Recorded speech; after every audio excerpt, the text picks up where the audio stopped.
Okay, hello everyone. I'm Trévien and welcome to today's webinar on Google Analytics, Back to Basics. Now what I'm hoping is that all of you attending at the moment are already set up with Google Analytics and it's all set up and ready to go, and that either you've got access to it but it seems all very strange and maybe a bit overwhelming, and you're not the only one to feel that way, by the way. Or you do access it fairly regularly, but your use of it is a bit limited and you'd like a few tips on how to ask it the right questions, really, so that it fits into your marketing strategy. So that's what this webinar is about. It's only 15 minutes long and I am recording it, so I will share that with you after this. So don't worry if it goes a little bit too fast, you'll be able to see it all later. So this is what we're covering today. What does the Google Analytics jargon mean?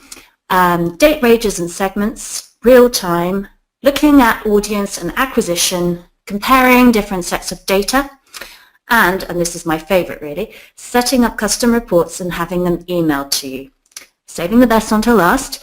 So just to start with the basics, as you probably already know, to access Google Analytics, this is one URL you can do, analytics.google.com. You can also do google.com/analytics.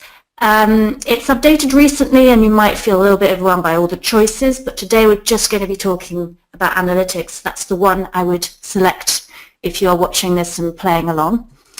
And very obvious maybe, but make sure you're logged into the right account, and if you're not, it's very easy to change. Just click onto your face in the top right corner and select or sign into the right one. Okay, so this is what a Google Analytics page looks like when you log into it, and again it might seem a bit like, oh, what is useful here, what does it all mean? So I'm just going to cover a few terms quickly. So a session, which you can see here on the left-hand side. So a session means a group of interactions that take place on your website in a certain time frame. So you can think about it as like an exercise session if you want. It's when a user visits several pages and maybe fills in a form or signs up to a newsletter, etc. That would be one session. A bounce rate is the number of visits where the person leaves after just one page, i.e., they arrive on the landing page, they realize it's not for them, and they leave. So they basically bounce off your page. That's how you can remember what that means. Users, so Google Analytics uses different terms at different points, but users means both new and returning visitors. Sometimes it differentiates between the two and it tells you so. So it's a little bit inaccurate in many ways because, if a new user visits you several times in one day on separate occasions, then Google Analytics will count them as a returning visitor. So the line is pretty blurred between the two. And that's something that's worth remembering in general with Google Analytics, is that the data is not perfect at all. Do not take it as gospel. Take it more as a useful benchmark, a useful guideline for the direction that your website is going in general. That's better, really. New sessions mean new visitors that have had a session. Okay, so those are the terms. And very important, but a lot of people don't see that, is that you can select the date range. So as you can see there, I'm just showing it, it's on the top right, and you can, check your data for the last week, the last month, the last 2 years, if you want to see which of your posts perform the best. It's really useful, and this will appear on almost every panel that you're going to be looking at your information. So you can do that when you're checking, mobile visits. You can do that when you're checking top posts. You can adapt it that way. The other useful lens through which you can see the data is through a segment, and the segments sit over here where that arrow is pointing, and at the moment it's on all users. That's all of the visitors, but for instance I often quite like to see it specifically for our company blog, which is so we've made a segment for that. So when you click onto all users there, it will come up with all the segments that you have. So at the moment it's ticked into all users, but if I wanted to, I can untick that and tick it onto B2B content marketing, which is our company blog, or you could create a new segment, especially if you don't have any set up already. Now, this is how I've set it up for our company blog. So it's got all the different URLs that we've used at different times, and that's quite important to do because that way it makes sure that I do have the data for when it wasn't called blog.passle.net. At one point it was professionalservicesmarketing.passle.net, which was a bit of a mouthful, but I want to make sure I've got all of the data. So that's how you can do it. And again, I know I'm going through this a little bit fast, but don't worry, it's recorded. So if you want to set it up, this is how you do it. You go to conditions, and then you make sure it exactly matches. There are no forward slashes in this. I found that that's how it worked for us. And then when you're happy with it, you click save, and then it will appear. You will see everything through the lens of B2B content marketing. So, well, or whatever yours will be in that particular situation. Okay, so that's how you do segments. Another nifty thing you can do on analytics is you can go to real time. Now, you might want to do that if, for instance, you've just launched something and you've spread it across the social media networks and you just want to see how well it's performing. So this is a screenshot, obviously, but what's quite fun when you're clicking on it on a real website is that you can see these numbers go up and down and all of this change, and it's a really wonderful, slightly vanity-led way of doing things. This is not especially useful, but it is a really satisfying thing to do. So go and check that out, I would say. Now, a little bit more important, I'm going to focus on audience and acquisition. So as you can see, they're both there on the left. So the audience section, as you can imagine, will tell you who are these people that are visiting your website. And acquisition will tell you where they have come from, where did they find out about you. And the trick really is to ask this data questions. So for instance, you might wonder, how many visitors use tablets to access your website? So if I wanted to find that out, I would go to Audience, Mobile, and then Overview. And here it shows me the three different types, desktop, mobile, tablet. So I'm straight away able to get an answer that 4% or so of visitors use tablets, so not an especially high number, and the majority are still desktop users. But that will be different with every website, of course. And at the moment, I'm in the view for all users in the last month. So a lot of people don't notice what's going on here on the top right, but if you click on that little pie chart, it shows you those same results as a pie. If you're quite a visual learner like me, then you will really appreciate this feature. It's just a nice way to be able to process the data. We'll move on to something a little bit more complex now. Which social networks bring the most engaged users? So if I wanted to repeat what I've just done here, I could just be asking, so which social media networks have made people end up on our website, sort of thing, and it would give me something a bit similar to that.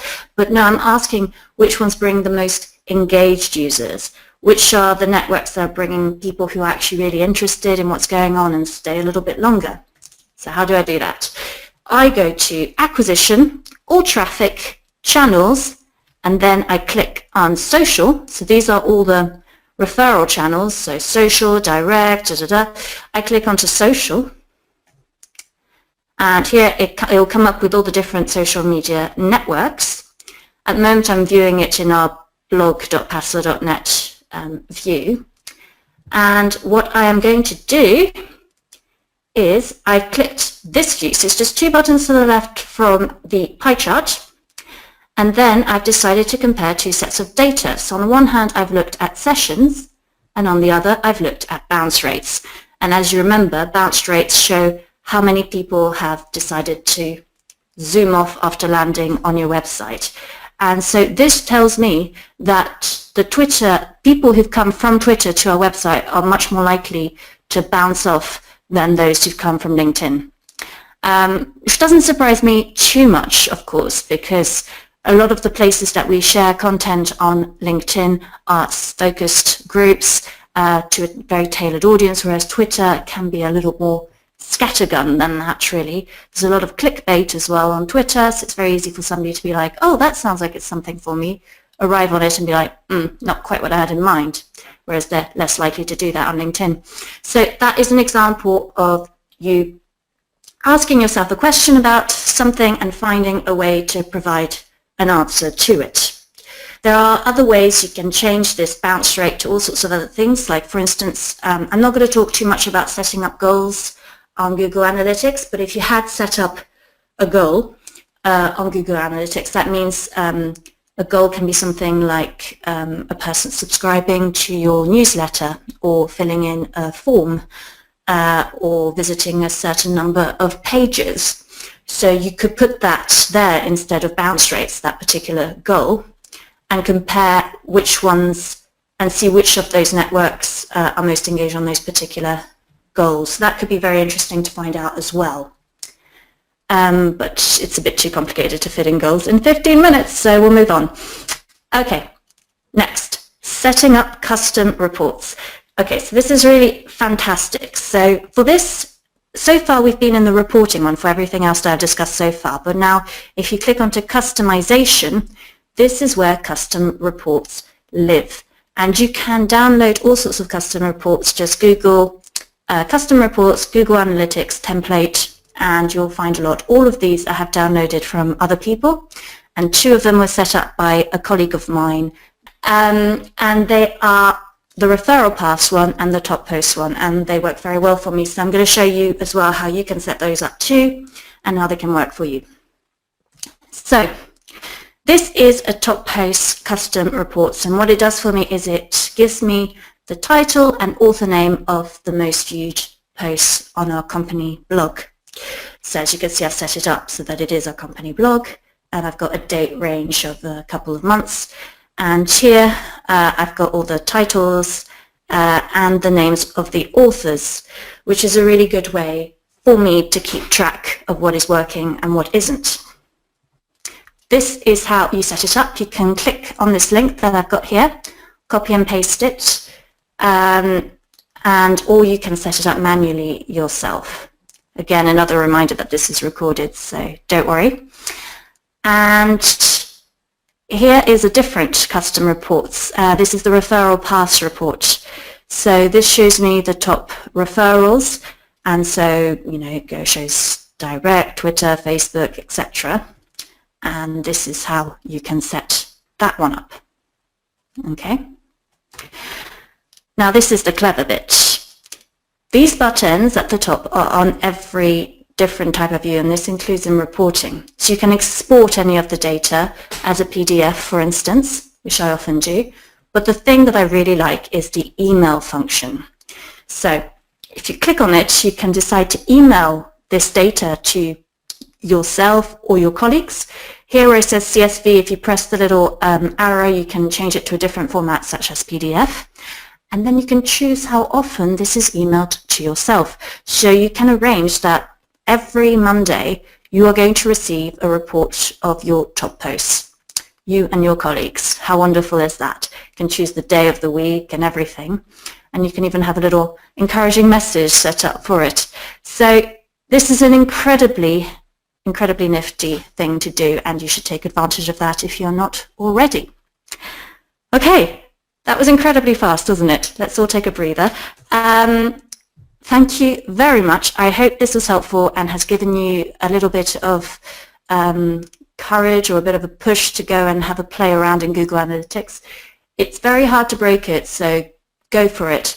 If you have any questions about this, my email is claire@passle.net. You can also tweet us at Passle.